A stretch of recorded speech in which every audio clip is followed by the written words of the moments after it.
We're counting down the 20 British working man's sandwiches no one makes anymore.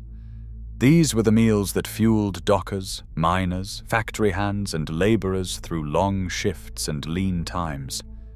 Built from whatever could be scraped together, wrapped in wax paper or newspaper, and eaten cold on foundry floors and building sites across Britain. From the humblest spreads that turned a penny into a packed lunch, to the hearty fillings that kept men going until the evening whistle, each entry tells the story of thrift, ingenuity, and the working class appetite. Expect surprising combinations, forgotten flavors, and the taste of an era when a sandwich wasn't a luxury, but a lifeline. Which lost sandwich tops the list? Let's begin our countdown with number 20. Number 20. The toast sandwich stands as perhaps the strangest entry in Britain's working-class culinary history. A slice of toast, seasoned with salt and pepper, placed between two slices of untoasted bread.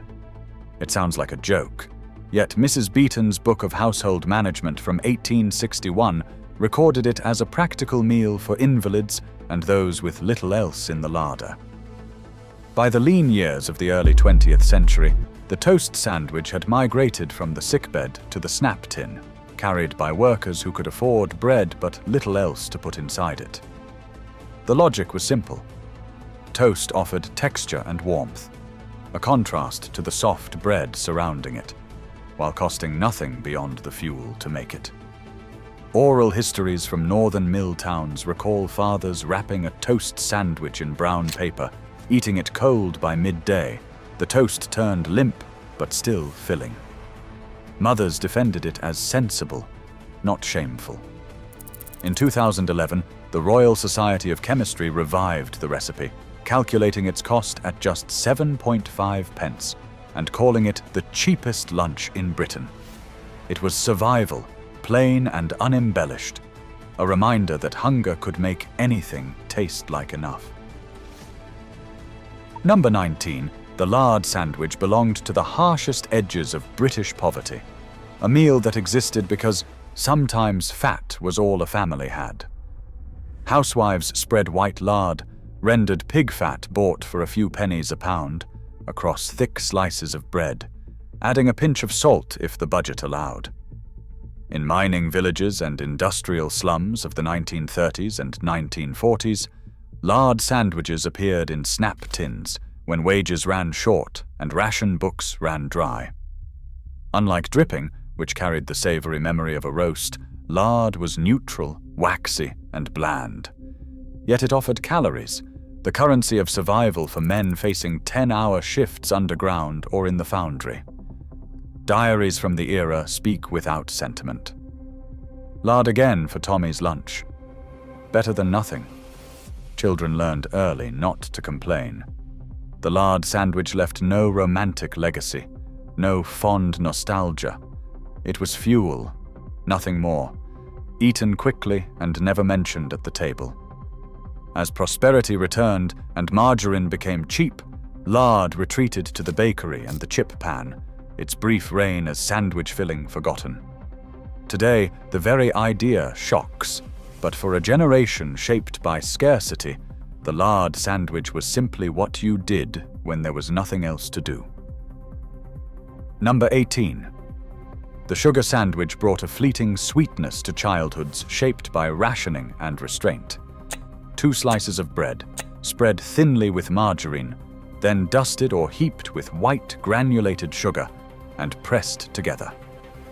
By 1953, sugar rationing had finally ended, and households celebrated by spooning sugar onto everything, including the humblest sandwich. For working families, the sugar sandwich served as both a treat and stopgap, a way to fill small bellies when the main meal was hours away. Mothers tucked them into school satchels or handed them to fathers heading out the door, knowing that sweetness, even cheap sweetness, could lift a long day. The crunch of sugar against soft bread was unmistakable, a texture that divided opinion but satisfied hunger. Oral histories from the Midlands recall the ritual, a spoonful of sugar, a press of the hand, and a sandwich that cost almost nothing but felt like a reward. Some people added a drizzle of condensed milk when a tin was open, turning the simple sandwich into something approaching decadence. As biscuits and sweets became affordable, the sugar sandwich faded from lunchboxes, remembered now mostly by those who grew up when sugar was rationed, and every grain felt like a small rebellion against scarcity. Number 17. The condensed milk sandwich offered sticky, tooth-aching comfort to a generation raised on thrift. Tins of Nestlé's condensed milk, shelf-stable and cheap, sat in pantries across Britain, ready to sweeten tea, stretch puddings, or fill a sandwich when nothing else would do. Workers spread the thick, syrupy milk across bread, folding slices in half, or pressing two together, the sweetness seeping into every crumb. In the 1940s and 1950s, condensed milk was a staple, recommended by the Ministry of Food as a substitute for fresh dairy when supplies ran short. Fathers carried condensed milk sandwiches to shipyards and railway depots, eating them during tea breaks, the stickiness clinging to fingers and wrappers alike. Children begged for the scraped-out tin, running fingers along the inside for the last traces of sweetness. Diaries from the era record the simple pleasure. Conioni sandwiches for the boys today, gone in seconds. The name itself, conioni, became working-class slang, a term of affection for a filling that was cheap, satisfying, and utterly unpretentious. As fresh milk and refrigeration became universal, the condensed milk sandwich slipped quietly from the menu, its legacy surviving only in the memories of those who knew the taste of sweetness stretched thin. Number 16, the chip butty rose from the back streets of Lancashire and Yorkshire to become the unsung hero of the working man's lunch. Two thick slices of white bread, slathered with butter or margarine, filled with hot chips fresh from the fryer, then pressed together until the bread softened and the butter began to melt. By the 1960s, chip shops across the industrial north sold chip butties wrapped in newspaper for a few pence, offering a portable filling meal that could be eaten on the walk back to the factory or devoured on a park bench.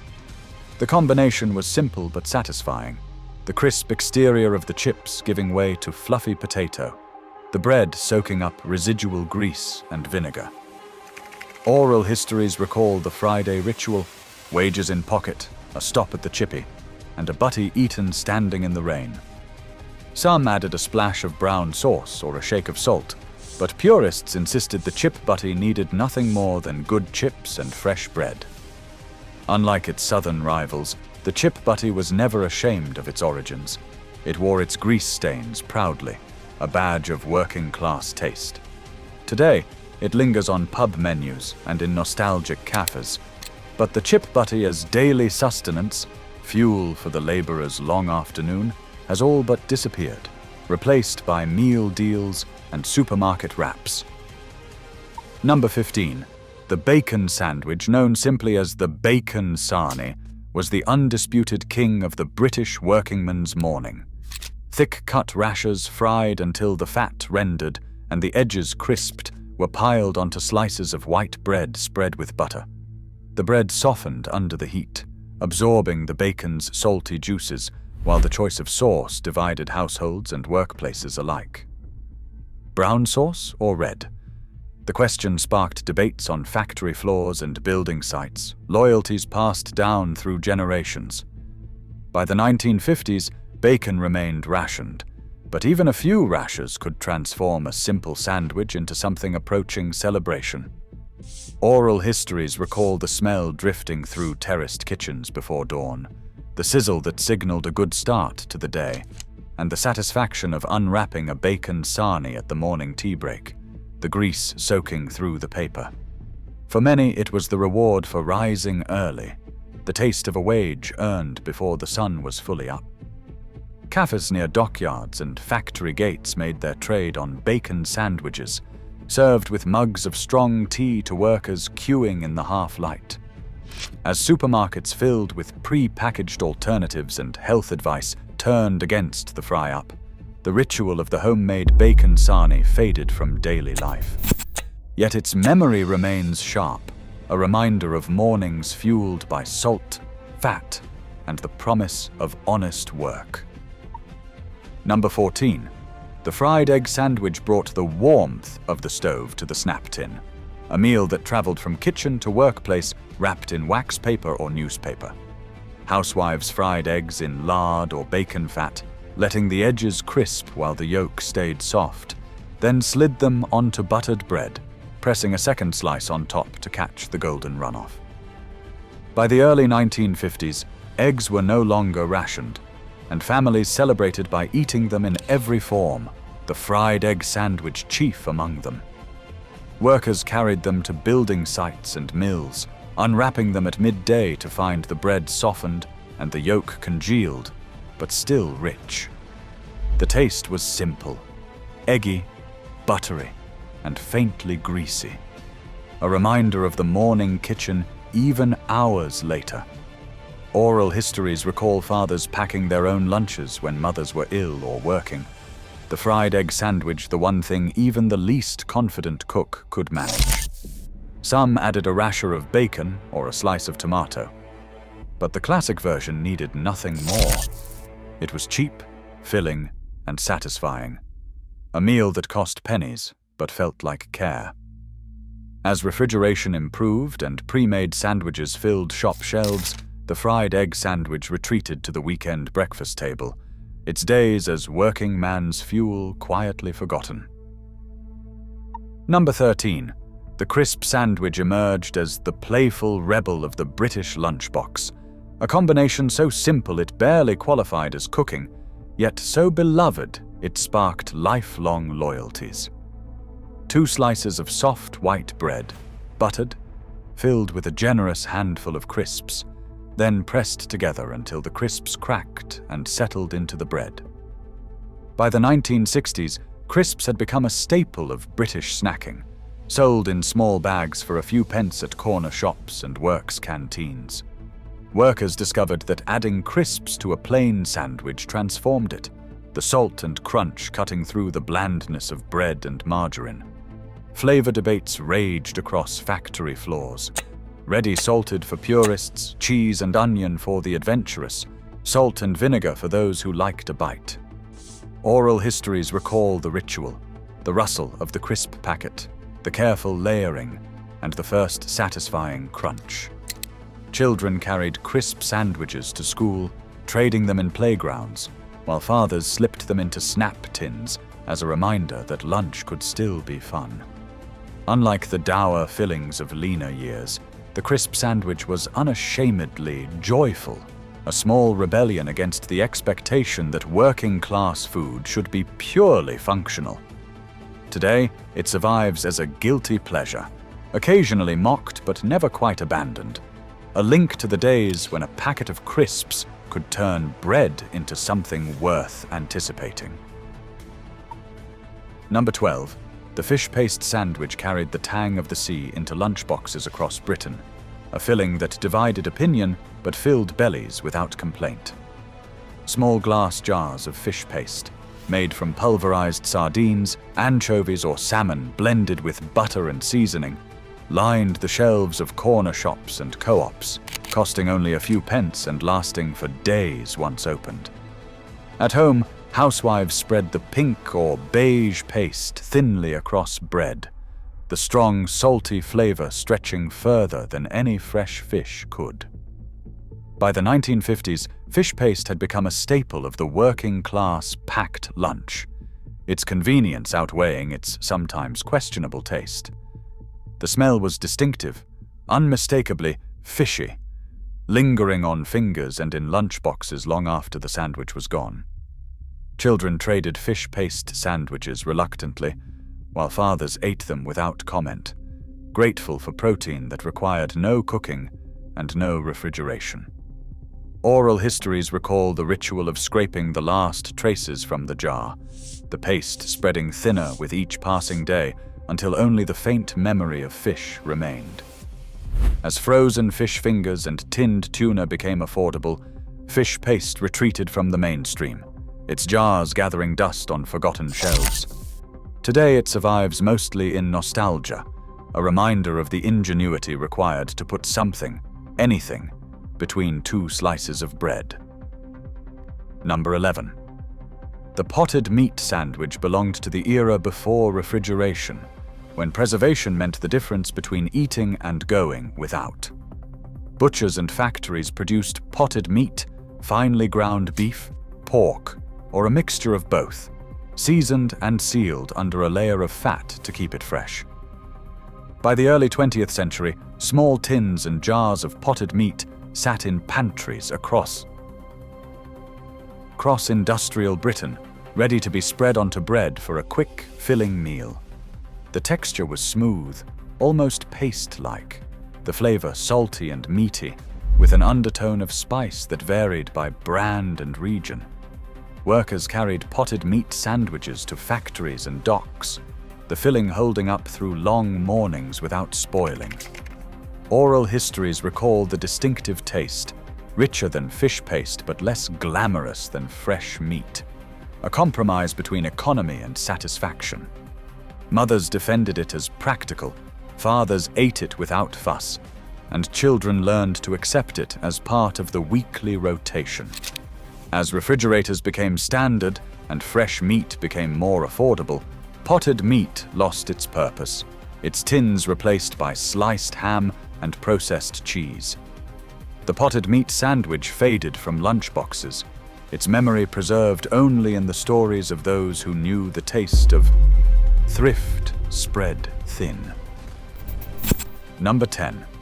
The Spam sandwich became the symbol of Britain's reliance on American imports during and after the Second World War. Tins of Spam, processed pork shoulder pressed into a distinctive pink block, arrived by the shipload, filling the gap left by ashened fresh meat. By 1945, Britain had imported over 100 million tins, and the Spam sandwich had become a fixture of the working-class lunch. Housewives sliced the meat thin, frying it if fuel allowed, or serving it cold between slices of bread, the salty, faintly metallic taste becoming familiar to a generation. Workers carried Spam sandwiches to shipyards and munitions factories, eating them at tea breaks, the dense meat offering protein when nothing else was available. Oral histories recall mixed feelings. Spam again, but at least it is something. The sandwich was never loved, but it was reliable, shelf-stable, and cheap. Some added a smear of mustard or a leaf of lettuce to lift the monotony, but most ate it plain, grateful, and resigned. As rationing ended and fresh pork returned to butchers' counters, the Spam sandwich retreated, its pink slabs replaced by proper ham. Yet its memory lingers, a reminder of the years when a tin from across the Atlantic kept British workers fed. Number 9.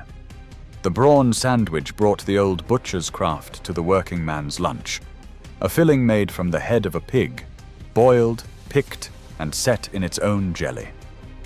Brawn, sometimes called head cheese, was the product of an era when nothing from the animal was wasted. Butchers sold thick slices for a few pence, the meat marbled with fat and suspended in savory aspic.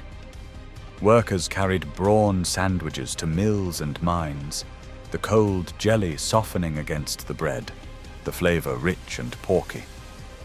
By the 1950s, Brawn remained a staple of northern butchers' counters, displayed alongside pork pies and black pudding.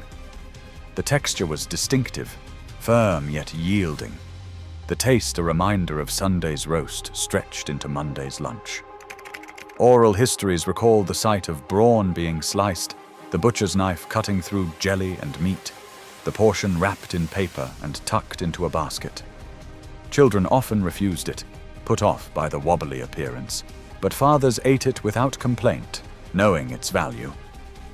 As supermarkets replaced local butchers and processed meats filled the shelves, Brawn faded from view. The Brawn sandwich became a rarity, its memory preserved in the stories of those who knew the old ways of making everything count. Number 8. The tongue sandwich carried a quiet dignity in the working man's lunchbox, a filling that spoke of the butcher's skill and the housewife's patience. Ox tongue, bought whole and boiled for hours, was pressed, sliced thin, and layered onto bread with a smear of mustard or a scattering of salt. By the 1940s and 1950s, tongue appeared regularly on butchers' counters, cheaper than prime cuts but prized for its tender, rich flavor. Workers carried tongue sandwiches to factories and railway yards, the meat holding up well without refrigeration, its taste improving as it cooled. Oral histories recall the ritual of pressing the tongue, waited overnight in the pantry, then turned out and sliced for the week's lunches. Mothers took pride in a well-prepared tongue, the slices pink and uniform, the texture silky against the bread. Children were often suspicious, aware that they were eating something with origins best left unexamined, but hunger overcame squeamishness. As convenience meats and pre-sliced ham filled supermarket chillers, the tongue sandwich slipped quietly from the menu. Its memory survives in delicatessens and specialty shops, a reminder of the time when skill and patience could transform the humblest cuts into something worth savoring. Number 7. The corned beef sandwich stood as the reliable workhorse of the British lunchbox, a filling that required no cooking, no refrigeration, and almost no skill. Tins of corned beef, imported from Argentina and Brazil, lined pantry shelves across industrial Britain. Their distinctive trapezoid shape and lids that were wound with a key were familiar to every housewife. By the early 1950s, over 200,000 tons of tinned beef arrived on British docks each year, and the corned beef sandwich became the default packed lunch for millions. The meat was dense, salty, and faintly crumbly, sliced or mashed onto bread with a smear of pickle or mustard. Workers carried corned beef sandwiches to docks, building sites, and factory floors, eating them cold at tea breaks, the taste unchanging and undemanding. Oral histories recall the ritual of opening the tin, the key turning slowly, the meat sliding out in a solid block. Mothers stretched a single tin across several days, the slices growing thinner as the week wore on. Children accepted it without enthusiasm, fathers without complaint. As fresh meat became affordable and fridges filled with sliced ham, the corned beef sandwich faded from daily life. Its memory lingers in emergency cupboards and nostalgia, a reminder of the years when a tin and a loaf were enough to keep a working family going. Number 6. The cheese and onion sandwich united sharpness and sweetness in a combination that became a staple of the British working lunch.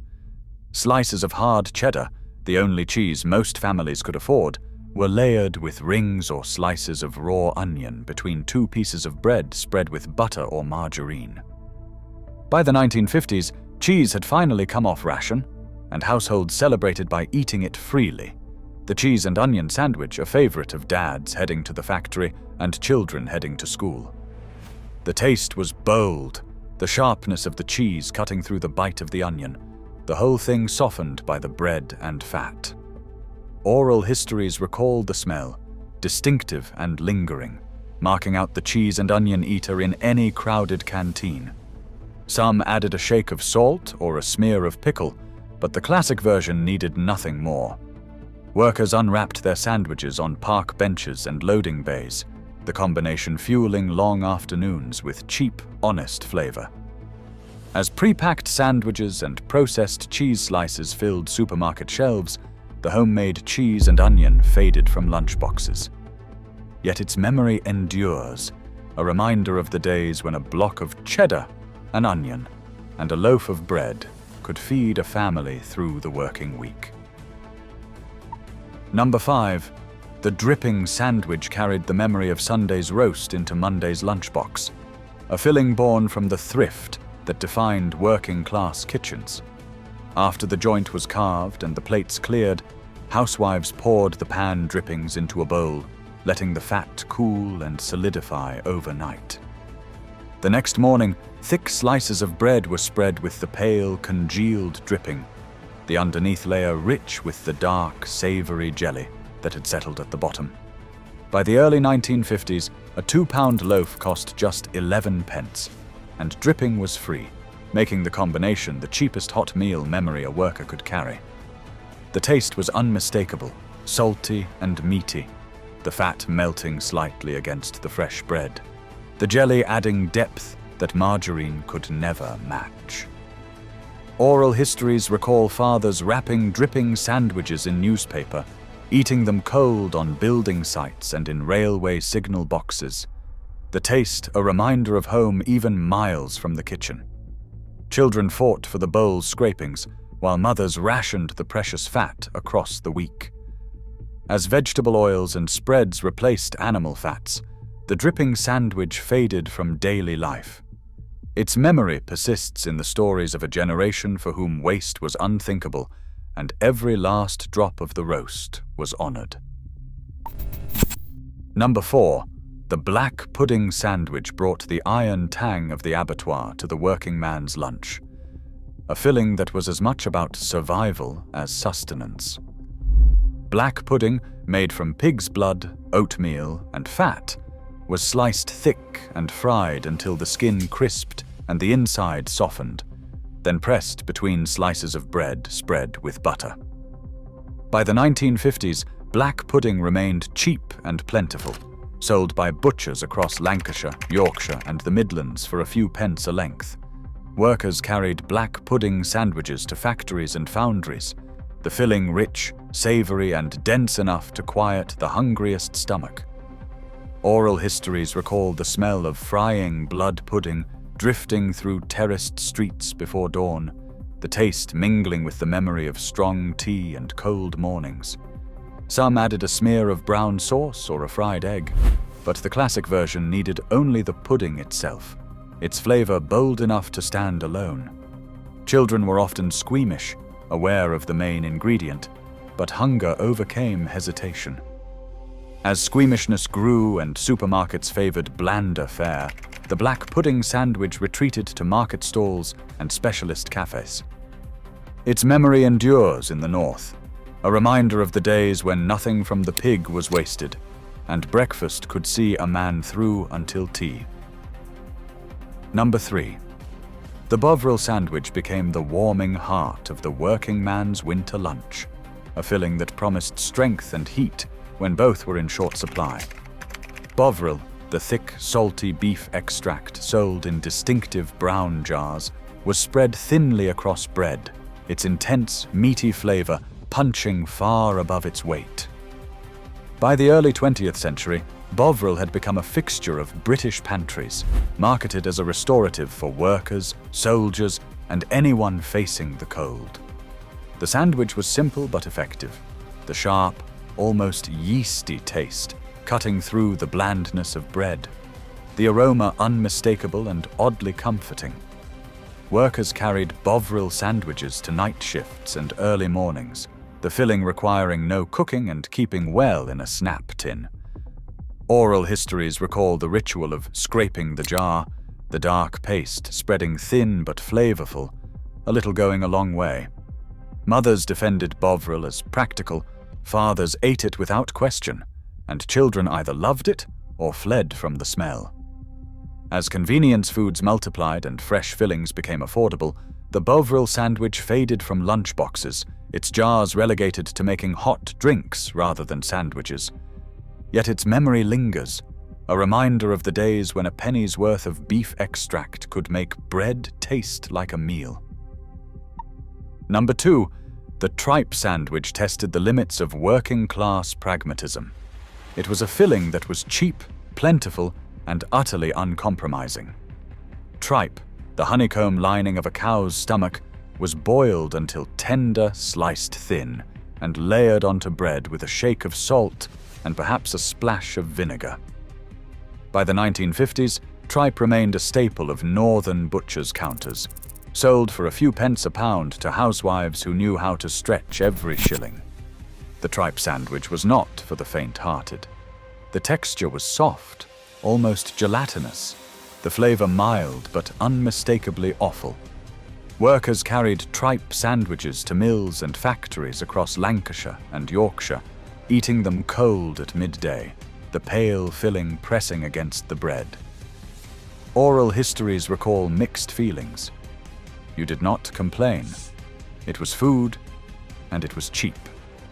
Some added a smear of mustard to cut through the blandness, but most ate it plain, the tripe a reminder that necessity dictated taste. As supermarkets replaced tripe shops and younger generations refused to try it, the tripe sandwich became a relic. Today, it survives only in the memories of those who knew the old ways, a symbol of the resilience and resignation that shaped working-class Britain. And finally, in first place, the bread and scrape sandwich stands as the starkest symbol of working-class endurance, a meal that existed because sometimes there was nothing else. 2 slices of bread, spread with the thinnest possible layer of butter, margarine, or dripping, whatever could be scraped from the near-empty dish. No filling, no flavor beyond the faint taste of fat and the soft chew of bread. In the leanest years of the 1930s and 1940s, the bread and scrape sandwich appeared in snap tins across Britain, carried by fathers to shipyards and mines, by children to schoolyards, by mothers to factory floors. Oral histories speak plainly. You ate what there was. Bread and scrape meant there was nothing left, that this week's wages had already run out, that hope rested on the next pay packet. The taste was bland, the experience more ritual than meal, but it silenced hunger and got you through. Diaries from the era record it without sentiment. Bread and scrape again. At least it's something. There was no pride in it, no nostalgia, only the quiet discipline of making do. As prosperity returned and cupboards filled with tins and jars, the bread and scrape sandwich faded, its memory uncomfortable and easily forgotten. Yet for those who knew it, the bread and scrape stands as the truest reminder of what it meant to survive. A meal stripped to its essence, a symbol of the working man's refusal to give up, even when the larder was bare. Across all 20 entries, from the peculiar toast sandwich to the stark bread and scrape, these forgotten British sandwiches tell a powerful story of survival, thrift, and the ingenuity of the working class. Some, like the tripe sandwich or the lard sandwich, remind us just how far necessity could push the palate. Others, such as the chip butty or the crisp sandwich, reveal that even in hard times, there was room for simple pleasures. The common thread throughout is resourcefulness, making do with what was at hand, wasting nothing, and turning scarcity into sustenance. Dripping, offal, and cheap spreads recur in nearly every entry, underscoring how the contents of a lunchbox reflected the realities of the wage packet. This list is not just about what disappeared from snap tins and lunchboxes, but what these sandwiches represent, the resilience of working families, and the deep memory carried in every greased wrapper and folded slice. In the end, these 20 lost sandwiches are more than recipes. They are the taste of a generation that worked, endured, and never let an empty cupboard mean an empty stomach.